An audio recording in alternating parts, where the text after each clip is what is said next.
Up. We will now proceed to MPD Ritter for 5 minutes. Please go ahead. Thank you for coming today, Minister. You spoke proudly today about in 2017 you launched a national AI strategy. But we've actually had witnesses in this committee testify that nothing has been implemented from that launch. In fact, you've said yourself that we're doing a refreshed AI strategy now 9 years later by the time you guys actually table it. And we've already spent billions of dollars.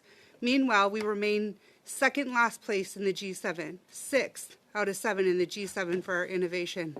We don't need a strategy. We don't need a new mission statement, Minister. We need a strategy. So what's your strategy to commercialize and monetize Canadian innovation in Canada so it stays in Canada and it's a positive net return to the Canadian taxpayer, this new $2 billion investment in this budget?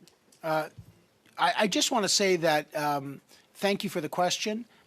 We have made tremendous progress. And again, we are 5th in the world right now in terms of AI publications. According to the Global Innovation AI Index, we're 6th, not 5th, we're 6th. But you say that we've made tremendous strides moving forward. Can you give me some examples of what those strides are?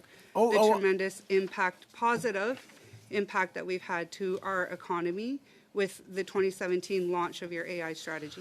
Well, I point to the recent, and again, thank you for the question. I'm delighted to. The Deloitte study that was put out with Vector just pointed out that the AI sector alone has generated $100 billion to benefit Canada. That's a fantastic piece of innovation. This is the fastest. The digital sector but is that's not what the experts are telling us, though, that this money isn't coming into Canada. In fact, the experts are telling us that we're losing our innovation. We have great research here. I have U of W in my region. We have many incubators in my region, Kitchener Centre, Canada's innovation capital. Yes. But we do not monetize and commercialize here in Canada. We're losing our IP, we're losing our data. It's going to the States or abroad. So what is your strategy to make sure that it stays here in Canada?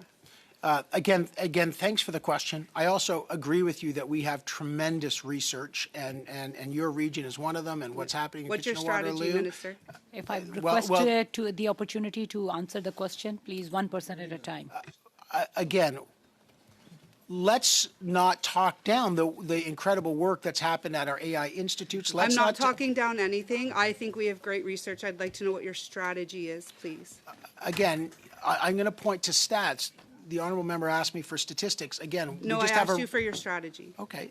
The strategy will continue to invest in AI infrastructure. For example, our Compute Access Fund, $300 million that gives small, medium-sized businesses. Behind the money. Behind the money. Money is money. At a time, please. I would respect the members to please let the minister answer the question. He's not answering. That's the problem. $2 billion of taxpayer dollar money is going in this next budget. We understand, yes, there's investment, but what's the strategy behind the investment? Well, if I may, I'm delighted to talk about the strategy. One strategy is to make sure that we give compute access to small, medium-sized businesses who need it to innovate. And we are happy that when we opened that fund, it was oversubscribed, 1,300 companies. That's part of it. Building a supercompute facility is part of it. $700 million for that. Investing in our with our sovereign compute fund, investing in champion companies, as we've done with companies like Cohere. Those are part of the strategy. Is there any guardrails to ensure that the data and the IP from these investments remains here in Canada and we have a sovereign approach it's for these investments into there are always guardrails to make sure that in any investment that the Canadian government makes, there's always guardrails in terms of making sure it's a Canadian company, or there's any guardrails against things like and the IP staying making sure that there's no headquarter changes, and that so those are always factors in determining what we invest in. But again, just going back to the strategy, one way to see results is the fact that, again, like an independent study from Deloitte says it's generating $100 billion. There's 800,000 people working. That has anything to do with strategy. You're giving me some talking points here, and I'm asking you for, so I'm going to switch gears here, because what I've learned from this is I think effectively 9 years later we're starting over. But there's another problem. We don't have the grid capacity to lead AI globally. You have said yourself that we are global leaders in AI capacity, but the experts here in this committee have said that we don't have the grid capacity for these compute buildings. Who's Sorry, lying to the this time is committee? up, You or MPG the Rader. experts? Time is up, Minister. We will come back in the next round. So we will